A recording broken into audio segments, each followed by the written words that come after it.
మన ప్రభువును రక్షకుడైన యేసుక్రీస్తు పరిశుద్ధ నామమున వందనాలు. ప్రియదేవుని సంగమా ప్రియదేవుని బిడ్డలారా, మరి అదే కాల సమయం దేవుని వాక్యం ధ్యానించడం ముందుగా ప్రార్థన చేసుకున్న ప్రార్థన.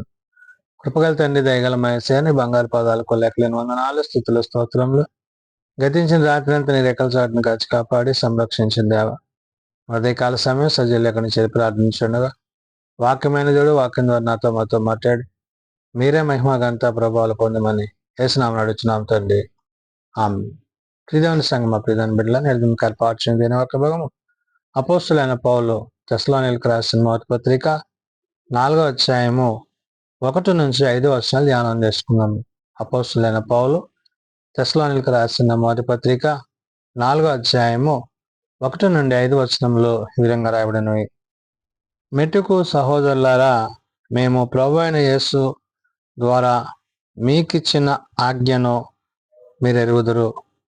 పౌలు తెస్సలోనిక సంఘానికి పౌలు యొక్క ఆజ్ఞలు అంటే దేవుడు తనకిచ్చిన దాన్ని, తాను కలిగి ఉన్న దాన్ని, దేవునితో తాను ఏదైతే ఆత్మీయ సంబంధము, పరలోక సంబంధమైన విషయాల చేత, వాక్యము చేత, లేఖనానుసారంగా దేవుని మాటల చేత బలపరచబడుతూ ఆ వాక్యమునందు వారు ఎట్టివారై ఉన్నారో పౌలు గుర్తు చేస్తున్నాడు. కాబట్టి ఇక్కడ పరిశుద్ధులుగా ఉండుటకు పిలువబడితిరి అనే మాటను తెస్సలోనిక సంఘాన్ని గురించి, నేడు సార్వత్రిక సంఘాన్ని గురించి పౌలు చెప్తున్నాడు. మనము పరిశుద్ధులుగా ఉండాలని పరిశుద్ధుడైన దేవుడు తన యొక్క భక్తుల ద్వారా, సేవకుల ద్వారా, అపోస్తుల ద్వారా, నేడు పౌలు ద్వారా మాట్లాడుతున్న సందర్భం. కాబట్టి మెట్టుకు సహోదరులారా, మేము ప్రభు అయిన యేసు ద్వారా మీకిచ్చిన ఆజ్ఞను మీరు ఎరుగుదురు అంటున్నాడు. దేవుని యొక్క ఉద్దేశాలు, దేవుని యొక్క ఆలోచనలు వారు గ్రహించి ఆ ప్రకారం జీవించి వాటిని ఆయన బిడ్డలైన వారికి, ఆయన యందు విశ్వాసం ఉంచు వారికి, ఆయనను ప్రేమించు వారికి వాటిని అనుగ్రహించుట దేవుని యొక్క ఉద్దేశంలో, దేవుని యొక్క ఆలోచనలో పరసంబంధమైన, ఆత్మ సంబంధమైన దేవుని యొక్క చిత్తం ఏమైనదో గ్రహింపలిగిన శక్తి వాక్యం ద్వారా దేవుడు మనకు అనుగ్రహించిన విషయాన్ని పౌలు ఇక్కడ గుర్తు చేశాడు. ఏది? యేసు ద్వారా మీకు ఇచ్చిన ఆజ్ఞ మీరు ఎరుగుదురు అంటున్నాడు. యేసు ద్వారా అంటే ప్రభువు ద్వారా, ప్రభు ఏదైతే తెలియజేశారో, ఏదైతే మనకి చూపించారో ఆ చూపించిన వాటిలో మేలైనవి మనము కలిగి ఉంటున్నాం. మేలైనవి అంటే ఆయనతో మనము సదాకాలము ఉండడానికి కావలసినది, ఆ నిత్య మహిమలో ఆయన సన్నిధిలో మనము జీవించడానికి అవసరమైనది. వీటన్నిటిని బట్టి పౌలు ఇక్కడ ఈ మాటలను ఉద్దేశిస్తూ అంటున్నాడు, కాగా మీరు ఎలాగా నడుచుకొని దేవుని సంతోషపరచవలనో మా వలన నేర్చుకొనిన ప్రకారముగా మీరు నడుచుకొనుచున్నారు. ఈ విషయములో మీరు అంతకంతకు అభివృద్ధి పొందవలనని మిమ్మును వేడుకొని ప్రభువైన యేసునందు హెచ్చరించుచున్నాను అంటున్నాడు. అంటే క్రీస్తులో, క్రీస్తుని బట్టి, ప్రభువుని బట్టి, పరిశుద్ధాత్మను బట్టి, తండ్రిని బట్టి పరసంబంధమైన వాటి అందే తప్ప భూ సంబంధమైన వాటి అందు మనస్కరించక క్రీస్తు యొక్క మాటల చేత, క్రీస్తు యొక్క ప్రేమ చేత వారు ఎట్టి రీతిగా దేవుని యందు నివసించవలసి ఉన్నదో పౌలు చెప్తున్నాడు. ఈ విశ్వాస జీవితంలో, ప్రార్థనా జీవితంలో పరిశుద్ధులుగా ఉండడానికి పిలువబడిన ఓ తెస్సలోనిక సంఘమా, నేడు క్రీస్తును కలిగి ఉన్న మీరు, ఆ క్రీస్తులో మీరు ఎట్టివారై ఉన్నారో అనే మాటను మాట్లాడాడు. అందుకని అంటాడు, కాగా మీరు ఎలాగా నడుచుకొని దేవుని సంతోషపరచవలెను అంటాడు. అంటే మీ ప్రవర్తనలో, మీ ఆలోచనలో, మీ నడకలో క్రీస్తును, క్రీస్తు యొక్క ప్రేమను కనుపరుచు వారిగా ఉండాలి. కాబట్టి ఇక్కడ దేవుని సంతోషపరచవలెను మా వలన నేర్చుకొనిన ప్రకారముగా మీరు నడుచుకొనుచున్నారు. అంటే వాళ్ళు మాదిరికరంగా ఉన్నారు. ఆ మాదిరికరమైన జీవితాన్ని అపోస్తలుడైన పౌలు, మరి తిమోతియో మరి వీరి యొక్క ప్రధానంగా వీరు చేస్తున్నది ఏంటి? క్రీస్తు యొక్క పరిచర్య. మరి దానిని బట్టి మా వల్లే మీరు కూడా ప్రభువుని చేరుకోవాలని, ప్రభువుతో జీవించాలని. కాబట్టి ఇక్కడ ఈ విషయంలో మీరు అంతకంతకు అభివృద్ధి నొందవలనని మిమ్మల్ని వేడుకొని అంటున్నాడు. అంటే అంతకంతకు అభివృద్ధి అంటే ఆత్మతో, సత్యముతో, ప్రార్థన ద్వారా, వాక్యం ద్వారా దినదినము దేవునికి సమీపస్తులవుతూ ఆ క్రీస్తు యొక్క ప్రత్యక్షతను మీరు కూడా కలిగి ఉండి అనేకులకు ఆ ప్రేమను పంచేవారిగా, ప్రభు ప్రేమ యందు నిలిచిన వీరు ఆ ప్రేమను ఏ విధంగా అయితే పంచుతూ ఇతరులకు తెలియజేస్తూ క్రీస్తు యొక్క మాటలను ఉద్దేశిస్తున్నారో పౌలు చెప్తున్నాడు, అంతకంతకు అభివృద్ధి నందువలనని మిమ్మల్ని వేడుకొని ప్రభు అయిన యేసునందు హెచ్చరించుచున్నాను అంటున్నాడు. ఒక విధంగా వారిని ముందుకు నడిపిస్తున్నాడు. ఒక విధంగా వాళ్ళలో ఏమన్నా లోపాలుంటే వాటిని సరిచేస్తూ, హెచ్చరిస్తూ, గద్దించి బుద్ధి చెప్తున్నాడు.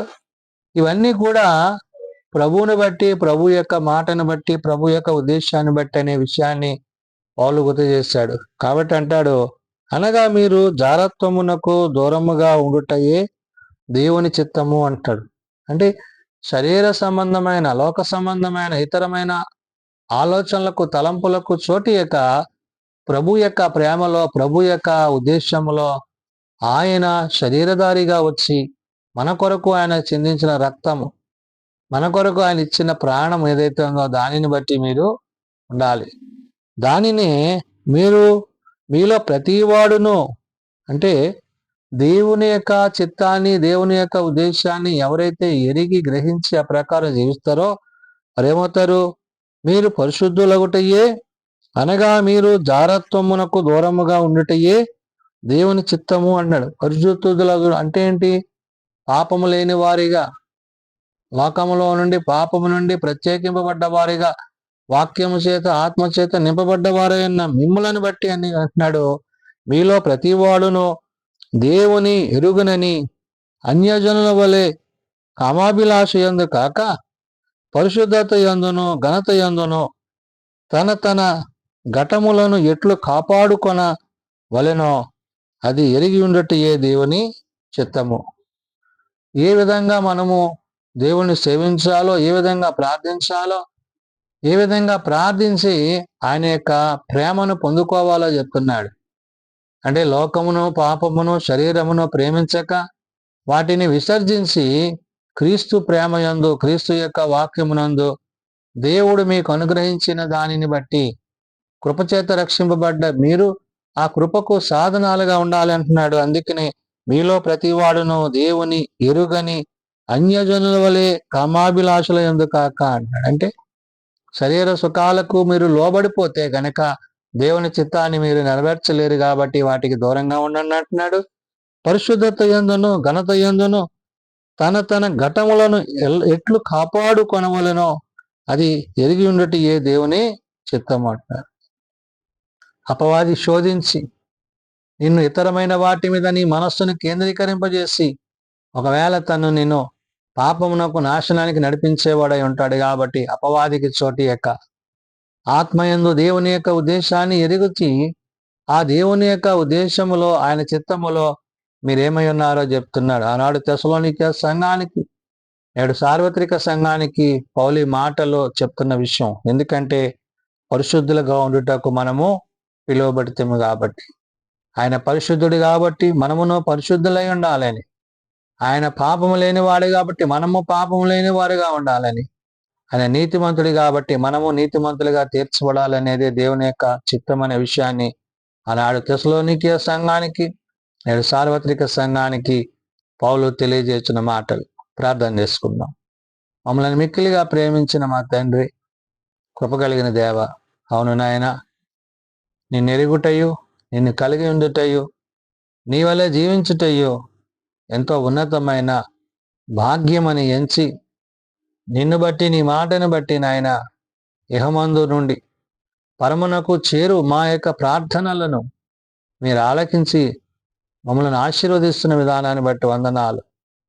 మరణములో నుండి, పాపములో నుండి నిత్య జీవములోనికి, నిత్య మహిమలోనికి కొనుక్కోవడానికి మీరు మా పట్ల చూపిన మీ ఉన్నతమైన ప్రేమకు తగిన వారమై, తండ్రి నీ ప్రేమయందు నిలిచిన వారమై, నీ వాక్యము చేత, నీ మాటల చేత, నీ ఉపదేశముల చేత, ఆనాడు అపోస్తులుగా పిలువబడిన పౌలు చేత ఈ పత్రిక ద్వారా హెచ్చరింపబడుతూ, ప్రేమింపబడుతూ, ఆ ప్రేమకు ప్రతిగా మీలో జీవించుటకు నీ సహాయం మాకు దయచేయండి.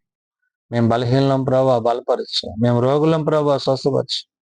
తండ్రి మీ సన్నిధి, మీ సహాయము మా అందరిపై ఉంచండి. చిన్న బిడ్డలు, యవనులు, పెద్దలు, వృద్ధులు ప్రతి వారిని వారి వారి తరగతుల చెప్పును ఆశీర్వదించి దీవించారు. జీవము కలగ నీ మాటల చేత జీవించేయండి.